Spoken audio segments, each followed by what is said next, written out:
Okay, so guys, a couple of days ago I uploaded a video where it was more like a concept at that point about the unblockable tech trap, but by now I understand it a lot better now, because I was getting like comments in the sense of, you know, you can ukemi to the left and it's not real, and in the way that I was originally showcasing it, that was true, but it turns out that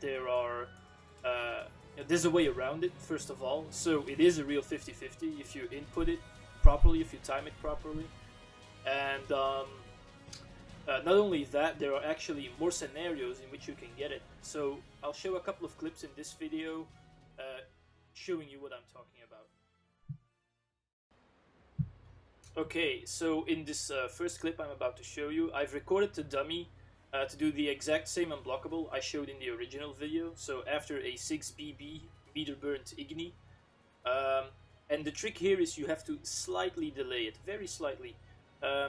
You cannot just do the unblockable straight out of recovery, because then you would be able to ukemi to the left and avoid it completely. But I'll show you. In this case, I cannot ukemi in any way. I cannot get up in any way. Unless I stay on the ground, this unblockable is gonna hit me. Let me show you. This is ukemi to the left, and I get hit. And I'll show you again, and I will even try to sidestep to the left after the initial ukemi, and it will not work. Hold on, I fucked up the input.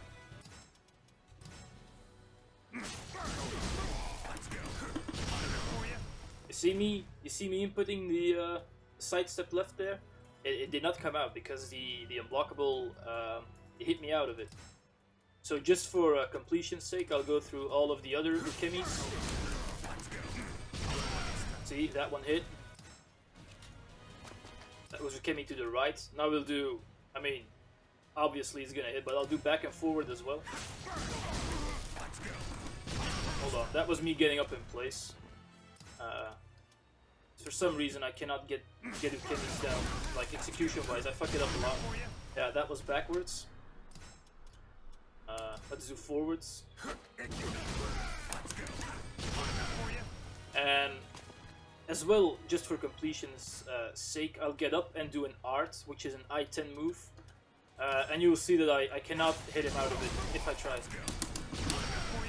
See, I'm inputting, I'm mashing, nothing is coming out. So this is a true meaty unblockable that cannot be avoided if I get up, if I tech in any way. And then obviously the other side of the mix-up I'll show at the end of the video.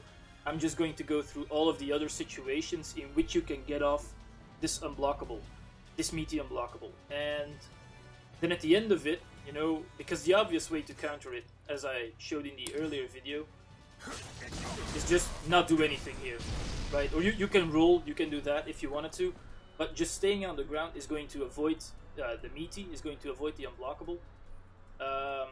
But you do have an option as the attacker to pick up into a combo. I'll show that at the end.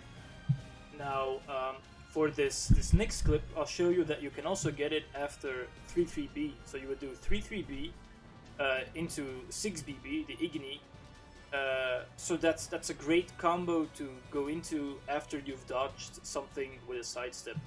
Now I also tried to do this doing just 3-3B, so without going into 6BB afterwards, and you can get it off, but there is no way that I found to make it time properly. So if you do it just off of a standalone 3-3B, then they will always be able to ukemi to the left, as far as I was able to see.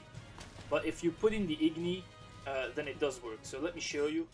I'm only going to show you ukemi left and right in this case, because obviously forwards and backwards is gonna work.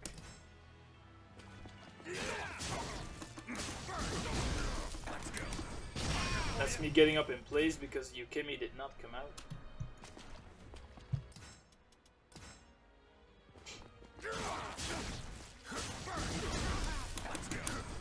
Yeah, that was to the left. And as you can see, run counter popped up in the right there. So It did register, even a sidestep, I think, and it still hit me out of it. So that was ukemi to the left. Now let's see ukemi to the right.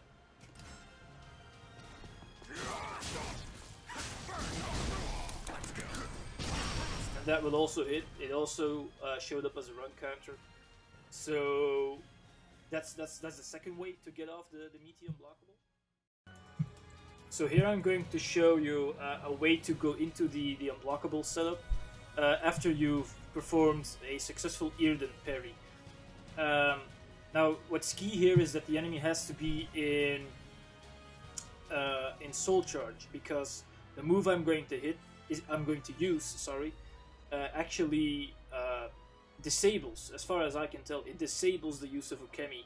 So they have to get up in place, they have to get up like right into the unblockable. So I'll show you.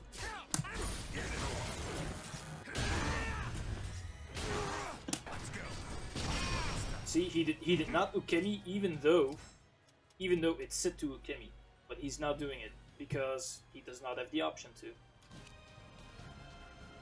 Now you should know that this is not an optimal Earden combo. Like the optimal Earden combo is always going to be this.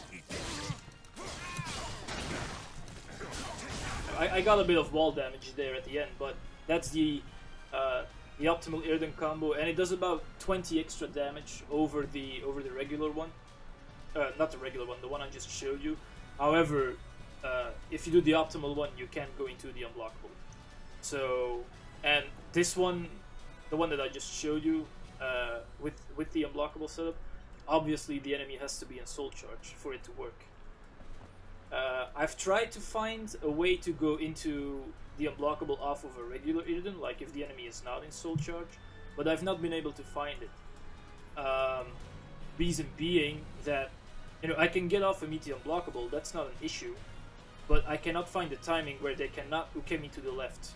I've been unsuccessful in that. So you can try, but you're not performing a real 50-50 at that point, because I'm about to show you how to counter like them laying down, them dodging the unblockable, and if you cannot find a way to make it hit ukemi left, then they can just ukemi left and they will dodge both options. Okay, so finally, let's, you know, the final part.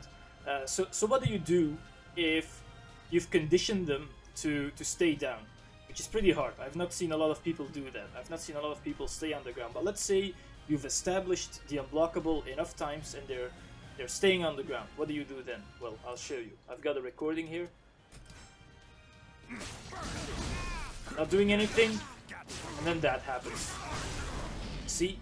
So once the enemy stays down, you can press B plus K, and then you'll go into the roll, and it will scoop them up for a combo. And it doesn't matter if I try to roll. Like, I will try to roll while I'm down, and I will still get hit. See, I'm holding up, but I get scooped. It does not matter. It does not matter. Now, obviously, the downside to this entire thing is, let me show you. Put him back to usual. The obvious downside is, first of all, usually you're going to hit this off of either Igni or Earden, and those cost 1 pip of meter. See, I just meter burned on Igni and I lost a fourth of a bar up top. And then you still have to go into the unblockable, which costs half of a full bar. Let's go. See? Now, obviously, you know, you can try to find some more tricky stuff with it, because you can cancel the unblockable. Let's go. See, if you press G, and then it does not cost any meter, so you can really mess with your opponent if you're using it properly. And I really think this is a big part of Geralt's game plan. It's a shame that it's so expensive in terms of meter, but you know, if you hit the unblockable, I haven't shown that yet, have I? Like, I'll show you what you can get after hitting the unblockable. It's insane damage.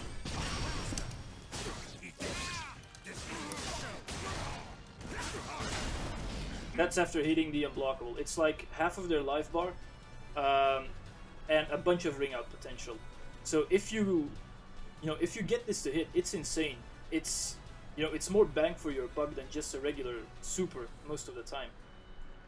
So it is very powerful, and I think it's an important part to understand about Geralt, because you know his regular Oki game, it's there, but it's kind of one-dimensional, and it does not do a whole lot of damage. This does a whole bunch of damage. It's, if you have the meter to spare or you're in soul charge, and you find the opportunity to go for it, you definitely should.